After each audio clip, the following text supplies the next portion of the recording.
My first podcast in 18 months, I think. What's that number? Body count. And he was like, who is this girl? It's even worse. It's how many weeks I've got left to live. And he was like, oh. He was like, you who? That went viral. I've seen it on TikTok as well recently. Yeah, so have I. Yeah, it was Claude's reaction, isn't it? Oh, honey, your tag's sticking out at the back. Please do not remove because you're standing between me and bankruptcy. So I was like, oh. Right, guys, we're back with episode 15 of the Edge podcast. We've got a great guest on today, Camilla, who's been on The Apprentice. She's a serial entrepreneur and she's got a great story to share with us all today. So thanks for coming on, Camilla. Thank you so much for having me. This is my first podcast in 18 months, I think. Jesus. So I'm excited, yes. I'm raring to go. Perfect. So we'll get into it with starting on your background. Yeah. So studies, like, what was your story there? So I went to Manchester and I did law. Yeah. Was there for 3 years. Realised that the education system was absolutely not for me. For me, it was a pressure actually from my mum and dad. Yeah. They kind of said to me, this is what you do. You finish sixth form, you go to uni and then you get a job afterwards, basically. I feel like that's what a lot of us have had instilled in us. For sure. Yeah, which is weird actually, because my dad has a business, but he still wanted me to go down the education route. Yeah. And I just never even thought that there was anything else that I could have done. So I did that. I think I watched too many Suit episodes, ended up doing law. I'm guilty of it. It was absolutely nothing like a Suits episode. I did criminal law as well. As a module, again, watched too much CSI. In reality, it's theories of crime. Like, oh God, it was so dull. And I feel like it just didn't really spark any creativity in me. So when I was at uni, it was probably 3 years where I was at my least creative. And if anything, instead of catapulting me forward 3 years, I feel like it actually pulled me back, if anything. And then finished uni, did the typical young girl goes to find herself, traveling for a year, starter pack. Where did you go? So I went to, where did I even go now? God, it was that long ago. I went to Australia. Oh, nice. Australia, Bali, Thailand, all the usual places. Got the leather bracelets. I'm just seeing you've got actually some that look a little bit, I took a gap year and found myself. So I went to a gap year scenario, found myself. No, I didn't really. Digital nomad? Well, see now, there's all these incentives for being digital nomads.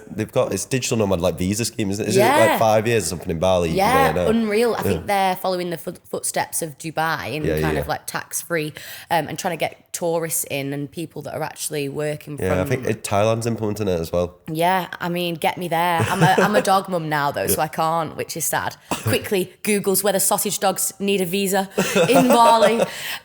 So I ended up going to Australia and that was actually a really good year for me. I feel like in that 1 year, I almost propelled myself forward and made up for those 3 years where I was in a bit of a stalemate at uni. I feel like a lot of people would assume that I've always been mega driven, always known exactly what I wanted to do, and it's really not the case. Like I never used to go to my 9 a.m. lectures, and if you follow me on Instagram, you'll know I'm a swot. I love to learn. But I didn't, not at uni. I was a lazy fuck, pardon my French. So I had some making up to do, and in Australia, I feel like I did do that because similar to America, the US are always like 5 years ahead of us in terms of trends. And I feel like Australia are quite similar in terms of like health, fitness. Health over there is less of a trend, more of an expectation. So I got a lot of inspiration from being over there, which I then brought back to the UK when I came back. So that's kind of my backstory. Nice. And it's always nice to take a trip down memory lane, actually. Yeah, that's it. It can be like quite like therapeutic. Nostalgic, yes, I enjoyed that. So what? So when you was at uni, and like you said, like you felt it dragged you back. Like, was you still like? Did you know at that point that it wasn't for you? Like following, like did you say, for example, get into year 2 and think, right, actually, I can't go the traditional route. I'm never gonna enter a grad role and take that climb the corporate ladder. Did you sort of know at that point, or was it after doing your year? I think I've had instilled in me from a very young age that when you start something, you finish it. Yes. Which I think is a blessing and a curse, because I feel like I've had to teach myself almost in later life, like if you're not very good at something, you probably should just fail fast and fail forward. Yeah. Whereas I stuck to it, and those 3 years could have been spent better. Yeah. But I think year one, I realised it categorically was not for me. It had a bit of an existential crisis where I was just like, what am I going to do? Yeah. But I didn't ever doubt myself in that I knew I had transferable skills. I just wasn't sure where to put that energy. Yeah. Because I've always, my like USP has always been like, I wake up in the morning, I've got energy. In the evening, I have energy. Like even if I want to turn it off, I cannot. So it was like how to channel that. And like at one point I went through a phase where I was like, right, I want to be a prison guard. And my dad was like, honestly, Mill, he was like, that's not you. He was like, that is not you. Underlined, capital, Times New Roman, it's not for you. And I was like, no, that's what I want to do. Yeah. Probably watch too much Prison Break at this point. Like I'm watching too much TV clearly in this stage of my life. But I think it's the hardest thing when you grow up is navigating and applying your skill sets to the right role, and it takes you a while to get there. But yeah, I definitely realised into year one, I just thought it's far too white collar, it's far too regimented.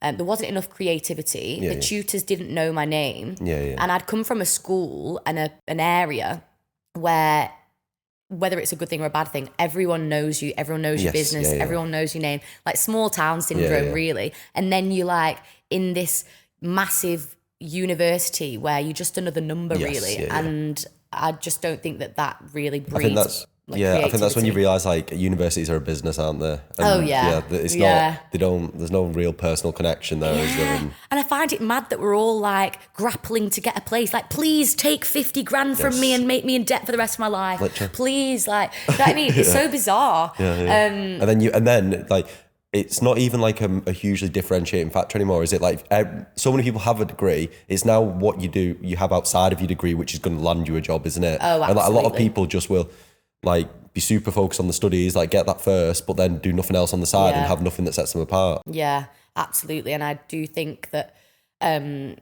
like we're in a different world now than when even when I went to uni. So like half a decade ago, like 5 years ago, we're in a different landscape. Like we are in a time of opportunity. And I think that I've always, like the last 5 years, I've just thought to myself, like, better to just get started and then get perfect later. You don't have to learn like theories of crime. Just start solving crime. Yes. How about that? You know what I mean? Like, maybe I should be a university lecturer and that's all I would say. Right, piss off from this lecture and go and solve some crime instead of learning about it. Like, I don't think it breeds doers, uni. I think it breeds learners, faffers, and then do in 5 years when you've learned. Because that's it. Like the majority of university, and the way I found it, is literally it's just like a memory exercise. How much you can cram into your brain for that exam, splurge it out onto the paper, but then you can't apply it. You then have to go into your corporate job and do all the training, which could have been done at university. Yeah, exactly. And it used to frustrate me because, like I said, at sixth form, I was a SWAT. Like, such a SWAT. I had a briefcase. Everyone used to call me the briefcase wanker. And Will from in between, isn't it? Yeah, exactly. So it was weird for me going and learning about something that I had no interest in because, funnily enough, I actually didn't plan on doing law. I wanted to do psychology, but I did better in my exams than I was predicted to. Because I was a bit of a loudmouth at school as well as being a SWAT. So all my teachers was like, oh, you're a bit disruptive, you're a bit loud. But I was like, but I've got a bit in the locker, do you know what I mean? When it came to like academia. So I was supposed to go to Leeds and then I ended up at Manchester. So I just basically had to look down the list and be like, right. And then my dad was like, law's hard, that's impressive, go and do that. So did it. Nice. But yeah, that's chapter 1 in the Camilla Chronicles. Yes. And so I guess the one that a lot of people are going to want to know more Chapter about. 2. Yes. Yeah. So this is the one where I first heard about you. I've seen you on TV, and this was sort of like, I guess, catapulted you social media wise. So with The Apprentice, I want to go into like, first of all, why? Like, why did you think to pursue that? Yeah. I've always been a raging Apprentice fan. Yeah. Like from very young, I've grown up watching The Apprentice. I know like all of the winners. I watched it from when it was the traditional format, which was when you won a job with Lord Sugar for 100,000. So I watched it my whole life. That was like the only thing that I was allowed to stay up and watch. Like, because 9 o'clock was a late bedtime back in the day. I don't know what kids these days are doing, like up watching embarrassing bodies at 10 p.m. Even I'm in bed by then. So I've always watched it. I've always championed the show. I think it's admirable that Lord Sugar obviously wants to do it every year and clearly just wants to see young people doing well. Yeah. Read his books. So I'm a Lord Sugar cheerleader. Give me an L. You know, I'm joking. I'm not doing that. So it was a case of timing. Yeah. I needed there to have been a business that I was passionate about, that I thought had legs, that I'd be able to go on the show and present. But also at the time, the business I was running, it needed investment in order to grow. And it was less of an egotistical move. Like it wasn't for my personal profile. It was because I genuinely thought I had a business that, given investment and given eyes on the business, could be amplified. So I just went for it. And I feel like with everyone, you think in the back of your head, like, oh, I'm not going to get it because there's like 70,000 people that go for it. Like, it's never going to be you.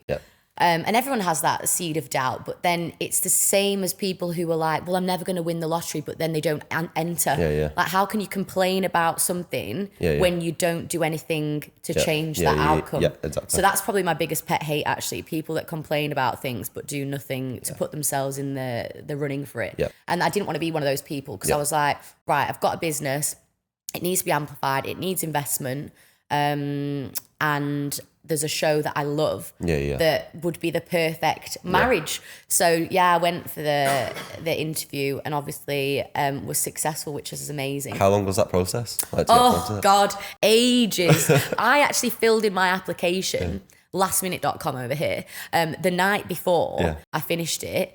And I think in total it was like quite a few months, and there was so many different stages. There was 4 different stages. The first stage was at the Radisson, actually, so in Manchester. And you had to speak in front of the panel for 30 seconds about you and your business. And if they got bored, they'd literally just cut you off there and then. Like, I was literally I was mid-joke, I think, actually. And they're like, right. And they cut everyone off, because they want to, like, throw you off, basically. I got through to that, and it was a whole day. So there was, like, loads of different stages within that. And people were dropping like flies. But even when I got to the end of that, I still wasn't that excited because I thought, well, there's still like 20,000 people.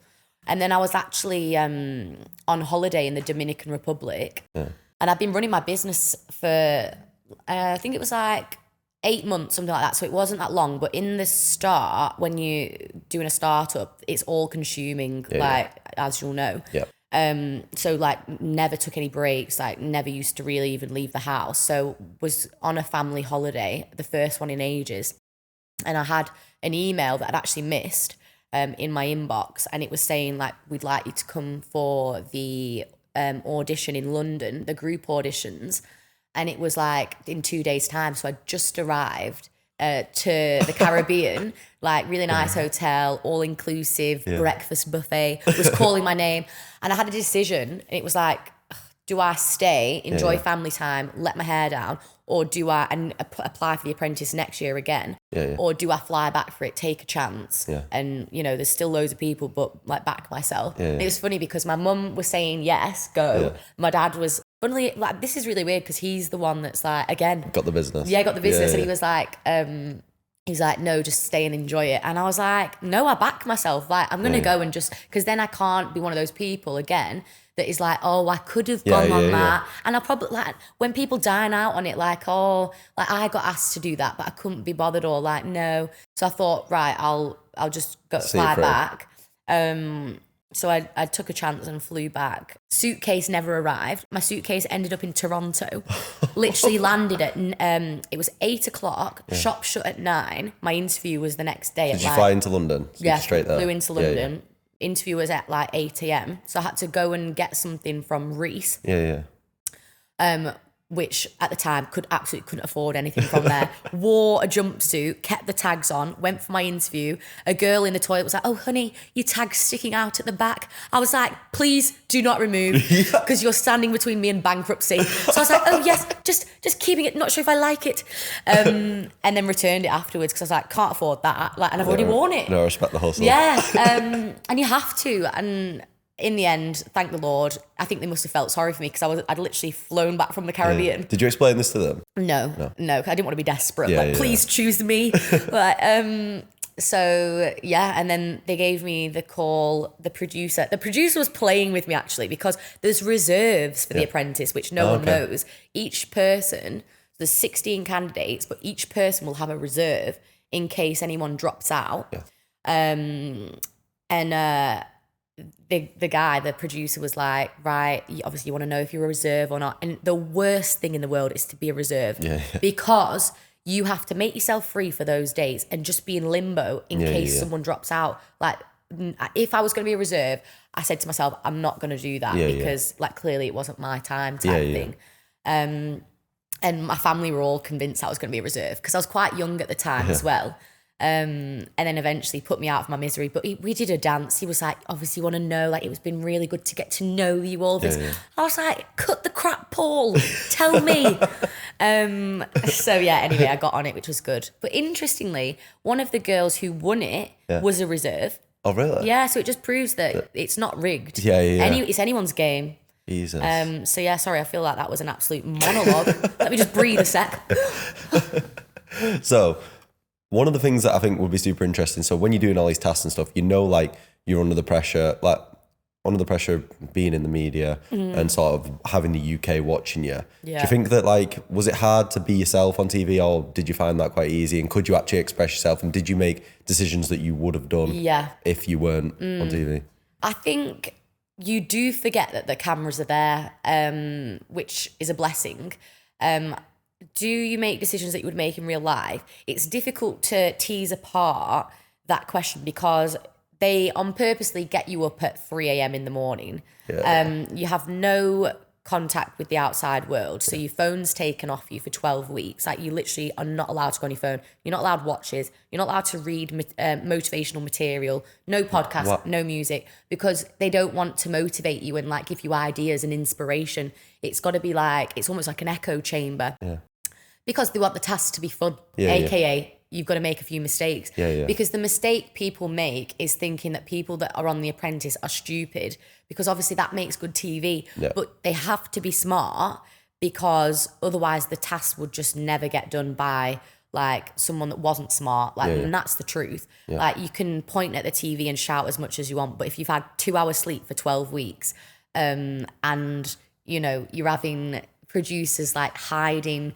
props, like, you've just got to own it in the case. And I wouldn't change anything because it's a TV show at the end of the day. But one thing that I will always argue is the people that go on there, like everyone my year, like all very smart people, but obviously you're recorded for 3 days per task and you see 1 hour.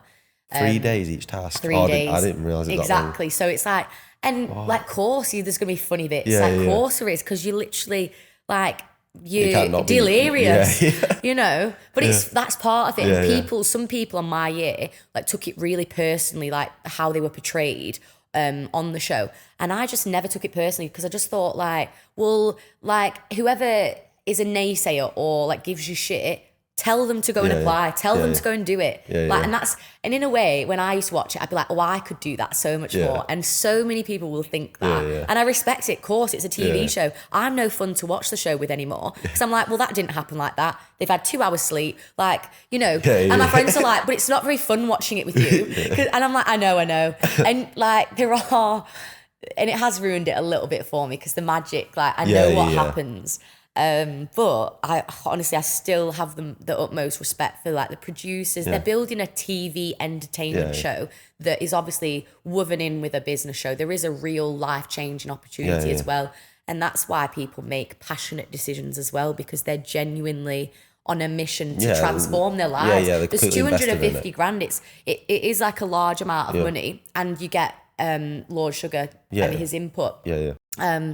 So yeah, I feel like I've spilled loads of the Apprentice tea there. One of the things that I'm most interested in. So when like, you know, when you see... You're going to ask the typical question, aren't you? I don't know. Do you really get 20 minutes in the morning to get ready? Oh, no. Okay, good. No, so I was going to say, so after like the boardroom, Yeah. and like you hear like people are arguing with each other, like, Yeah. or like, let's say if someone's been digging someone out and they've sent them into the Yeah. boardroom, you go back to the house, but then everything seems fine at the house. Yeah. Like it's like there's no tensions, but I can't imagine like how 1 minute people seem to be arguing and like going at each other on TV, and then there's and they're back to friendly relationships back in the house. Like is that real or?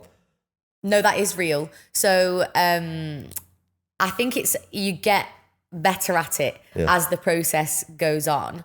And I think that is a secret weapon, being able to leave the business and the arguments in the boardroom and then in the house rectify the atmosphere. Because at the end of the day, task is a task. What happens on task stays on task, similar to what happens in Ibiza stays in Ibiza, that kind of thing. At the start, there was a little bit of friction between some people. I've always been very good with letting go of any grudges though, because I think, well, it's not conducive to moving forward.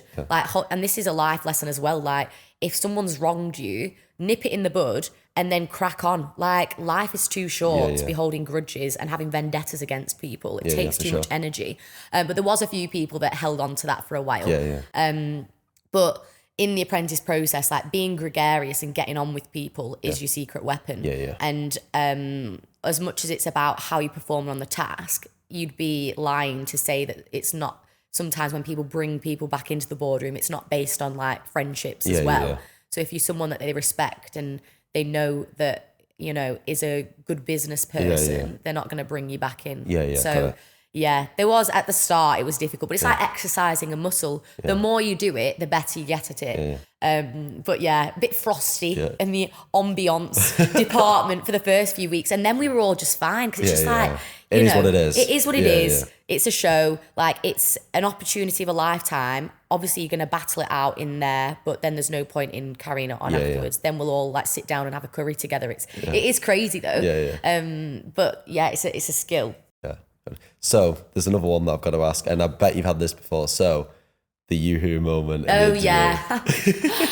So when that aired, so I remember watching that with my parents. Like how that went viral. Like I've seen it on TikTok as well recently. Yeah, so have I. So was that like a major regret? Like how was that like dealing with that? Yeah, the aftermath of the Yoo-hoo. I want to ask you, what was your response? Were you like, as if she's just done that? Yeah, literally. I was just laughing though, because it's like, it was Claude's reaction, isn't it? Where it's just, Yoo-hoo. So I went in there with every intention to say, good afternoon, Claude, in my best like Jane Eyre, like put together, like serious mode. And then the nerves just kicked in and I thought, and also, I knew Claude because we'd kind of like built up a bit of rapport. So I just was so nervous and I was just like, you. And I was like, oh. And I just thought to myself, all I was thinking was, oh my God, the producers are going to absolutely have a field day. And you can almost visibly see a part die in me inside. I was like, oh God. And then my face when he goes, you. And I'm just like, sorry. I think at the time, I didn't even deep it that much. I wasn't really like, oh, fuck. I was just kind of like, that's me, that's my personality. I've said what I've said, said it with my chest, said it on live TV for 5 to 10 million people to see. Again, like, it's out there. Let's just see whether they even include it. Obviously they did. Obviously they had a field day with it. Yes.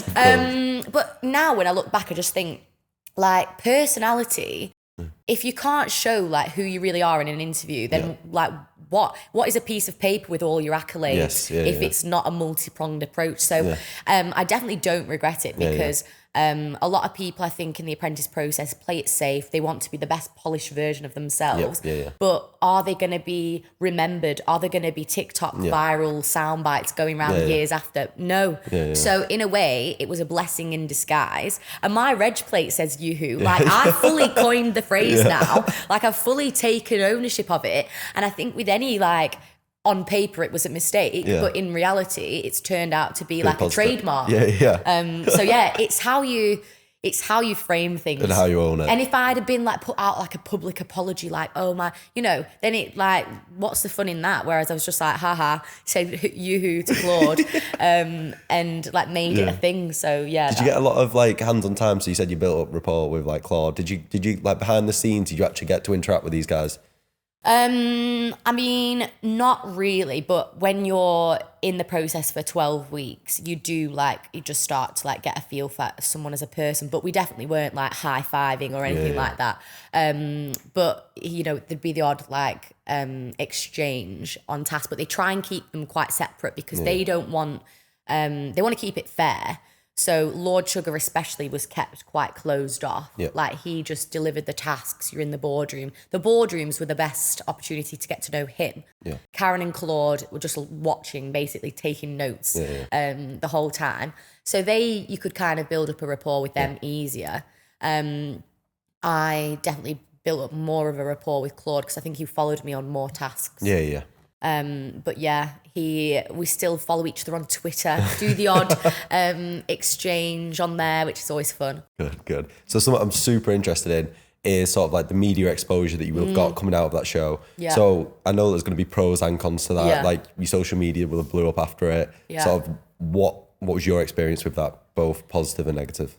So there were positives and negatives. Obviously the positives, your following grows, you have more of a platform. And at the time that was perfect because I was launching my business and it's great for your personal profile in terms of going on podcast, you know, doing talks in very well-established companies. So for instance, like NatWest I did, Cosmopolitan, Cambridge Uni, like all of these amazing things which social media helped to catapult and get me there. But with anything, there's always a bit of a darker side. And I was aware of it, but not the extent of it because there's 8 million people watching. And when it came to the final, that's 8 million people watching 2 girls. And what I think people forget is that I was 22, like just turned 22. Like that is embryonic, tiny. And I never ever claimed to like know everything or be the finished product. And I think it was quite hard, like having all those people like commenting on your every move. Like I used to get, but I can laugh about it. This is the thing, and that's the secret with social media. You have to laugh about it. You have to share the funny tweets. Not that they're funny, sometimes they're absolutely awful. But you have to read them out loud and have a bit of humour and just think it's a them problem, not a me problem. And I was lucky because I had a very, very strong support network, like my mum and dad and my family. People would say like, oh, Camilla's only 22, must have been a hard paper round. I had like memes likening me to the twins from White Chicks. That was a favourite. I was like, brilliant, love that. What else? Oh yeah, someone told me I looked like a Russian shot putter and that I was getting fat. The camera put on like 10 pounds. I was like, right, okay. But again, I'm just like, oh, like cool, Susan, 3950. We was on about this before you came, about like online hate in like our comment section. Like they're actually so creative though, some of the stuff that they come up with. Absolutely, hats off. And then you get the messages from people that are just so bizarre, like, I want to dress you up, paint you green, and spank you like a disobedient avocado. I'm like, okay, Brian, you need to see someone.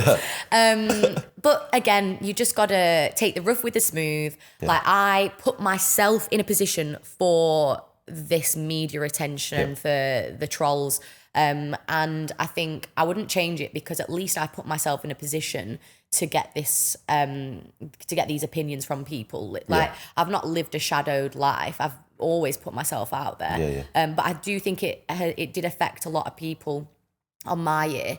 I've just learned to have a very thick skin. I think before I went on The Apprentice, I was actually quite a soft person. And then I went on the Apprentice and it was almost like I'd gone on like a borstal of like how to completely deprive yourself of any like feelings. So I came out and I was much more hardied, much more robust, which is both a good thing and a bad thing because you kind of, for 12 weeks, I was kind of always pretending like I knew what I was doing. I kind of had to like, if you showed weakness on the show, then it would be a storyline. So even if I didn't know something, I'd just have to be like, or when it was the Apprentice final where you had to walk down the stairs to City Hall and the cameras would be in your face like, are you nervous? Like there's 500 people, you must be nervous.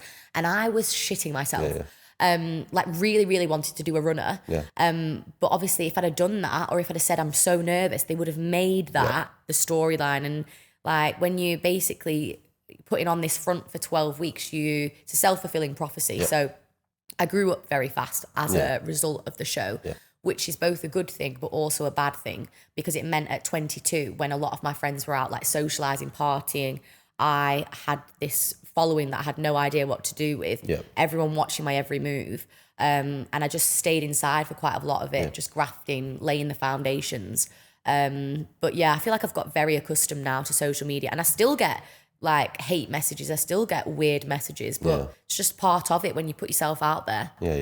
I think you touched on something like super important then about maybe not knowing what to do in certain situations. And I think this is like super applicable to like anyone who's looking at doing their own startup, launching a company, or taking a new career path. Like, you're not going to know, are you, what you're doing all the time. And a lot of it is learning on the go, winging it in some cases. And like, so I think, and you mentioned it earlier with, when you were thinking about going on the Apprentice, and it's sort of like that just do it attitude where so many people don't actually execute the business ideas, but like, and you like, what basically would prompt you to just do it? What would prompt me to just do it? Yeah, like, so what was your fuel?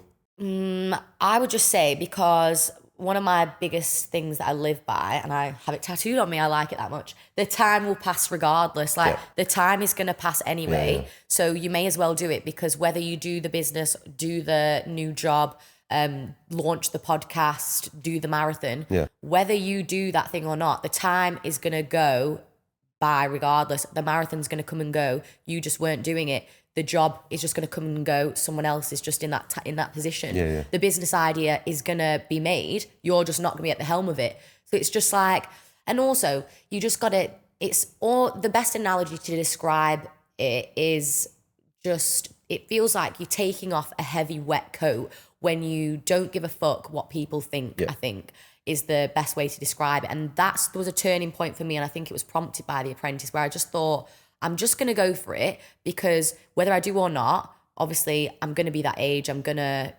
be in that position anyway. And like, people can laugh, but at least then you've done it, you know? So you're never going to be mocked by someone that's doing more than you. That's super important. Isn't it? Your eyes lit up there. Yes, you're like, that's very clickbait. TikTok. I feel like I'm a walking, talking quote. So I'm like a TikToker's wet dream, literally. TikTok. Again. But yeah, I feel like a lot of the stuff that I've now learned has just been an accumulation of like years of like doing the wrong thing and then learning as I go along. And I think that's why it's important actually reflecting on like those periods at uni when I wasn't very motivated, where I didn't really have good habits. I didn't go to 9 a.m. lectures, didn't actually do very well in my uni course, despite like having a real drive to learn, because I was just in the wrong environment. And that's something that's so key. You can be the smartest person or even not, but when you put in the right environment, whether it's the right people, the right course, the right apprenticeship, the right country even, because there's different countries that can encourage you to go down different paths. It's like the Bali digital nomad. Exactly, so I just think that, it's just very important to align yourself with the right people, the right places, and to look intrinsically. A lot of people just kind of bumble the way along, which is fine, but we really haven't got much time. Like, we've got 4,000 weeks, that's literally it. And I literally talk about this till I'm black and blue in the face, and I will continue to do so. Like, I worked out the other day, this was quite a funny story actually. So it's based on a book, 4,000 weeks. So the average person gets 4,000 weeks to live. Which sounds depressing, but it's really not. It's like quite motivating. But I have a whiteboard in my apartment, and I'd worked out how many weeks I had left to live, and I'd written it in big numbers on my whiteboard. And the concierge, I'd locked myself out of my apartment, and he came in and he was like, what's that number? And I was like, body count. And he was like, he was horrified. And I was like, no, I'm joking. I was like, it's even worse. I was like, it's how many weeks I've got left to live. And he was like, he was like, who is this girl?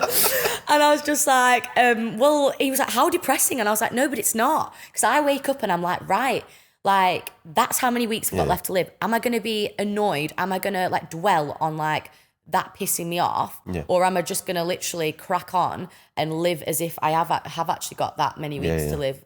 He's very quick whenever I lose my fob now. He's like, and Clara will help you. He doesn't know what he's going to find in my apartment now. Poor bloke. It was a very deep conversation. He was like, oh, couldn't you have lied and said something else? I was like, well, no. So yeah, that's a big thing that I live by. Got that tattooed on me as well. 4,000. Got a few of the quotes all over me. Yeah. Have you got any tattoos? Nothing. No. Blank canvas. Yeah. Interesting. I don't like. I will get one when like there's something meaningful like that. I see it, but right now, like I'm never going to be a sleeve guy. Yeah. Okay. Yeah. But so I think that like leads us nicely into habits. So you strike me as someone who could be super routine, have like really good habits. Sort of like, for me, one of the things that I lack is definitely like writing down my goals. You lack? Yeah, I don't do, which is something that I need to do. But do you do anything like that? What's your sort? Yes, so I'm obsessed with writing things down. Yeah. I go through 4 notebooks a week. One is for like to-do lists. One is I have done lists. One is like wins of the week lists. What's the other one? It's like opportunities or something like that. But I love a list, basically. I love a pen and paper. I'm very old-fashioned in that respect.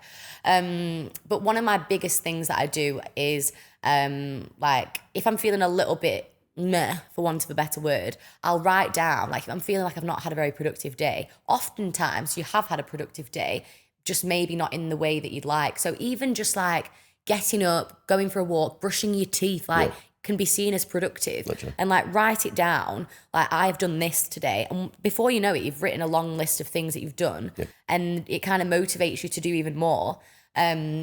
So going into the nano detail helps for me.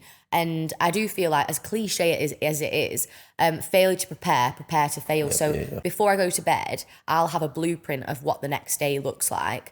And it genuinely just tends to be like 3 things that I need to get done, because I used to be in the habit of just writing reels and reels and reels of to-do lists. And then I would just be like, fuck, like, and I'd feel really demotivated. So now I just literally put 3 things on there. And when you tick those off, if you put anything else on there, then it's a bonus. But really just streamline it, because otherwise I can be a procrastinator actually, which people would not think. But I am a bit of a procrastinator. And procrastination is tied with overwhelm. And I realized that writing all of those to-do lists was just overbearing basically. So that's why I've streamlined it to the 3 things. So yeah, I definitely would recommend before you go to bed, just writing down what you're going to do the next day. Just simply get a whiteboard from Amazon, literally 50 quid, and you can just like scribble ideas as and when you go along. I think that's really good. Pen to paper, the ideas do just flow. What else do I do that's like habitual?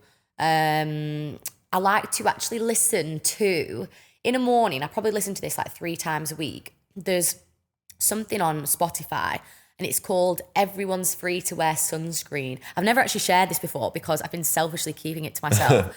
But it's an old, it's like a song, but it's motivational. It's like 3.5 minutes long. So no one could say that they don't have time to listen to it, because everyone's got 3.5 minutes. And it just basically puts a lot of things into perspective and just motivates me in the morning. I listen to it while I'm having a shower. And like just helps you kind of be a master of your minutes, I think. So I'd recommend listening to that, investing in a whiteboard, doing your to-do list. Let's just call it a 3 list, because I feel like to-do list just sounds boring. And I have done halfway through the day, just to positively reinforce you. They're my main life hacks, I would say. Phone off an hour before bed. I think that's really important, because I'm guilty of not doing that. Yeah, it's really bad though, because in the digital landscape that we're in, you're available all the time. The world is not going to end, no offense, if you're not on your phone. Like no one's hopefully going to die, like nothing's going to happen. And being so available, like think about back in like the day where it was like 200 years ago, there were no phones and we functioned perfectly. There's a book called Lost Connections that Stephen Bartlett always talks about, which I do actually really like, how in our day and age, we don't really make meaningful connections anymore because we tend to just get to know people over message. Yep. But we need to kind of tease that out and go back to our kind of primal state a little bit. And that starts with phone off at least an hour before bed so that you can have that deep REM sleep as well. Because I can be really bad for before bed, ideas just going round and round in my head. But I'm trying to reprogram myself at the moment to being an early bird because I am actually a night owl. I'd say 3 days a week, I'll try and wake up early, do an early gym class, get that out of the way. But then the other days, I think it's a little bit prehistoric now to be like as much as I love 5 a.m. Club, Robin Sharma, I just think if you're going to get your work done, you don't need to get up at 5 a.m., which is quite an unpopular opinion because people would assume that I would be a pioneer for the 5 a.m. Club. And I used to be, but I just feel like everyone's different. Like if you don't get up at 5 a.m., it doesn't mean you're a loser. If you get up at 10, you're not a loser as long as you get what you need to get done. It's just about finding your groove, really, isn't it? Exactly. Don't compare yourself to other people. Comparison is always going to be the thief of all joy. Another very clickbait thing. Gotta need to stop. Gold mine. Literally. On the business that you've got now, and I'm guessing a lot of the habits we've just talked about all relay into that and help you on your with your daily routine. Yeah. But what is it that you're doing now? Yeah, so I consult for a load of different brands. Yep. So I do startups, scale-ups, people that are gearing up to exit, which is super exciting. So I used to be end-to-end, so like product development, branding, and now I tend to focus more on marketing and amplification, which I really enjoy. I feel like that's my bread and butter. Because I can kind of inject my energy into getting as many people familiar with a product or service as possible. So I kind of just created and curated over the years a bit of a toolkit for growing brands and ensuring that they're being seen by the correct audience, and utilizing, social media platforms and connecting people with good contacts like investors, and the right creators. So I love it. Honestly, I really do love it. And I feel like I'm on the path that I'm supposed to be on. Like no day feels like a chore. Like obviously it's difficult being self-employed and running your own business because you never switch off.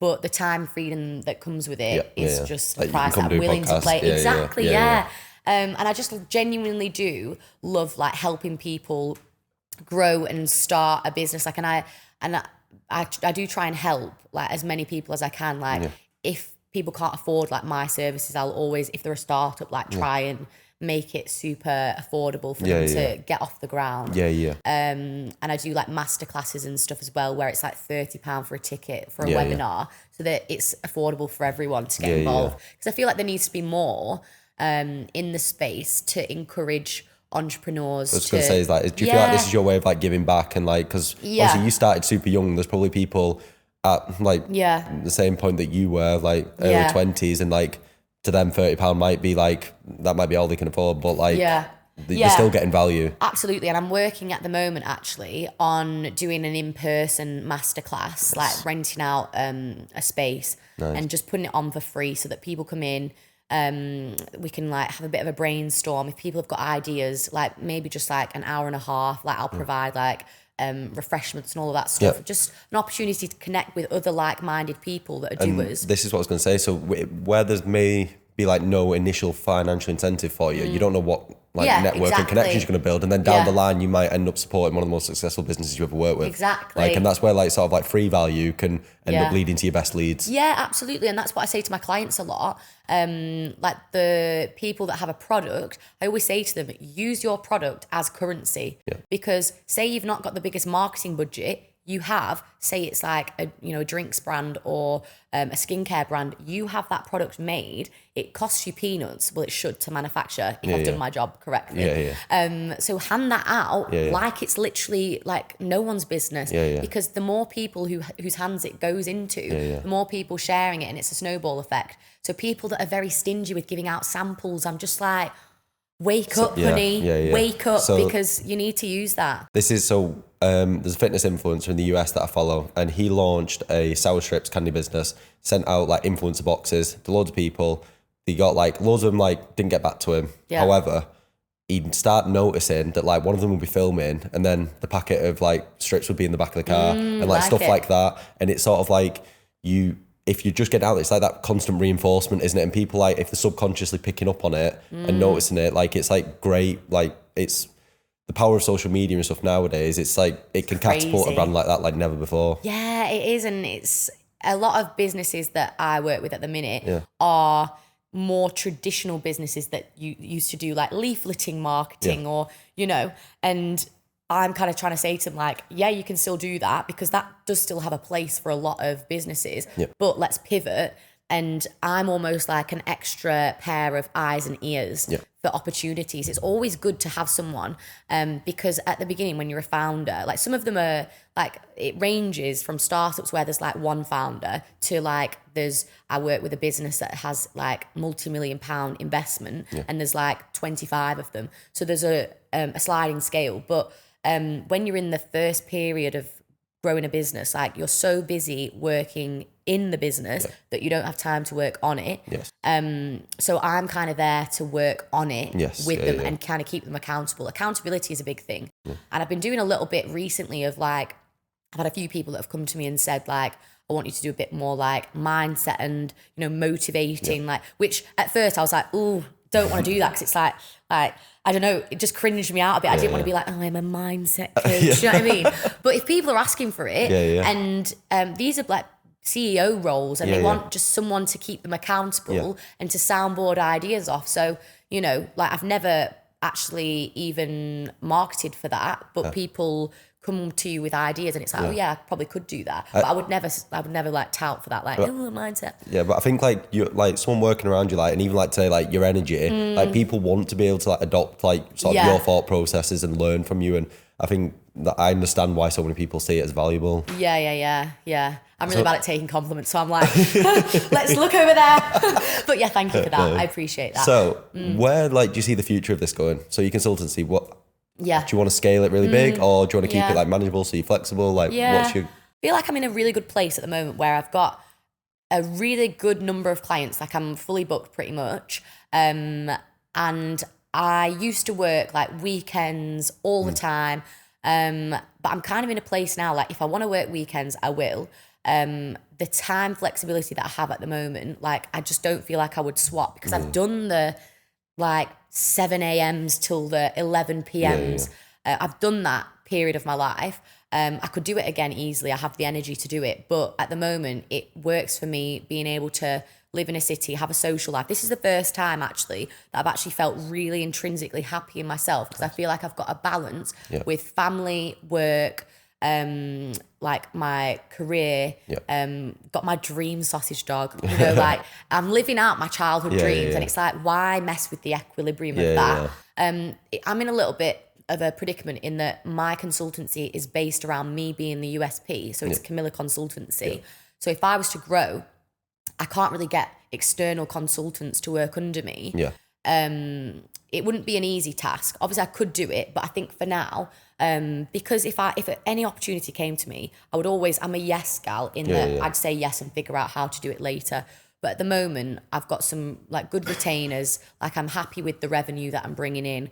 And I think the future just looks like more clients, helping more businesses, helping younger people to get onto the business ladder and just maybe actually giving back on social media as well with doing more podcasts. Because I've been not lazy, but I've been on a podcast strike because I was like, no, I've done too many now and I want to wait until I've actually got more value to say. So I'm not regurgitating the same things because I hate that. So maybe like my mission for the future will be to do more of this and more speaking and more transparency when it comes to failures and things. So yeah, I think that's what the future looks like. Good. So as well,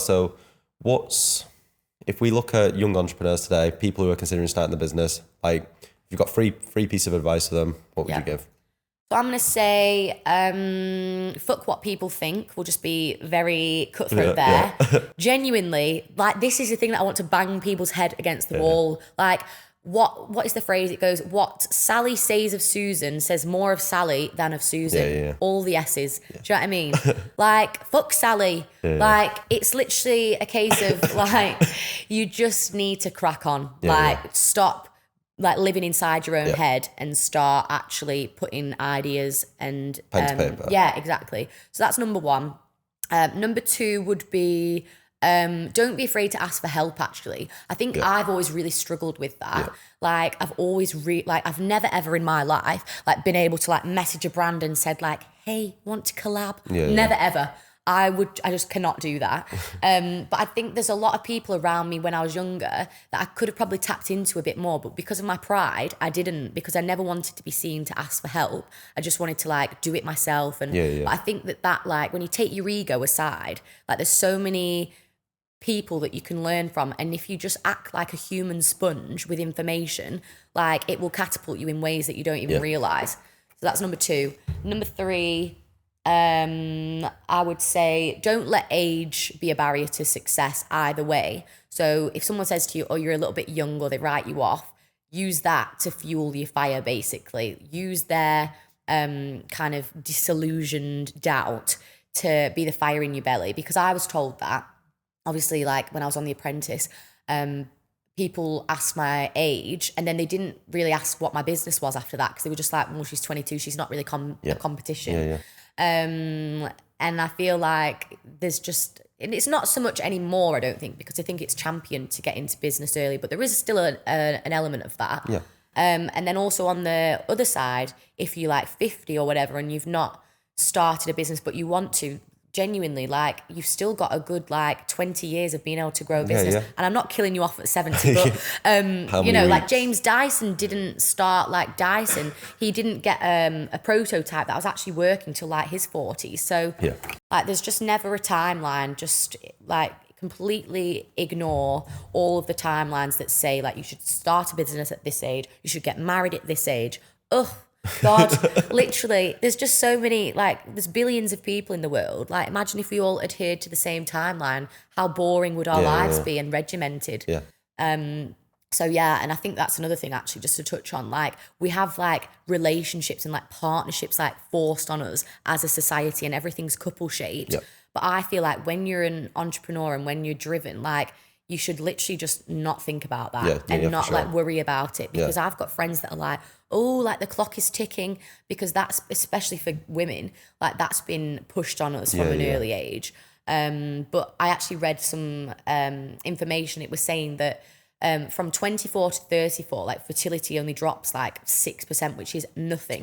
But back in the day, there was a lot of propaganda because they wanted women to stay at home to look after kids, and they wanted to like, you know, promote baby making, for want of a better phrase. And they've not really corrected the narrative since. Like I've got so many friends that are like settling because they're like, well, you know, time's ticking. And I'm like, no, it isn't. No, it isn't. So yeah, just had to slip that in. I think, so we know you've got a business meeting to get off to. Been great so far. Fabulous. So this last question, you may have touched on it on there already, but the biggest lesson that you've learned in your journey so far? Biggest lesson. Okay. This is more like less about business, more about like people in general. I think you have to learn that in life, not everyone is going to act the same way as you do. And I think the thing that's disappointed me the most as I've got older is when people don't exhibit the same like responses to scenarios that you would do, but you've got to realize that like everyone is different, and you can't expect people to behave in the same way that you do, or everyone's had different upbringings. So how you would respond to a scenario is very different to how someone else would, and it doesn't mean that you're right and they're wrong. But I think that like as humans, like we all make mistakes, we're all fallible. And just not dwelling on like the differences between people or trying to change people or yourself too much. I would say that is my biggest life lesson. What a podcast. What a podcast, guys.